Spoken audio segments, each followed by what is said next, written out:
vaadates seda ümbritsevat elu, siis ega ta päris õiglane ei tundu, aga samas jälle vaadates riigi rahakotti, ega ta sealt ei ole rohkem võtta ka midagi. Praegusest pensionisüsteemist aus olla siis nagu sellele igapäevaselt ei mõtle, et ikkagi veel on aega. Informeerimistööd tehakse võib-olla kergelt vales võtmes.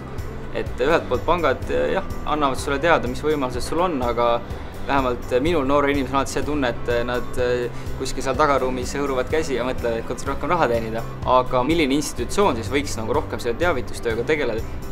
Võiks olla kool ja mitte selles mõttes, et üritada siis müüa pensionit, vaid lihtsalt tutvustada erinevaid neid mudeleid, siis kuidas raha koguneb ajapikku ja kui see hetkene kätte joob, kui nad hakkavad pensionit valima, siis vastavalt sellele, mida nad koolis on õppinud, oskab paremini oma valikuid teha.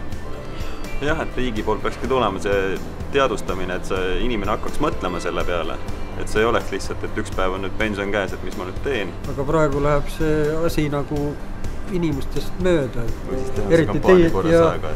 Teie ealised ei mõtle veel sellele, aga kui tuleb see aeg, siis on juba hilja, ei oska enam otsustada.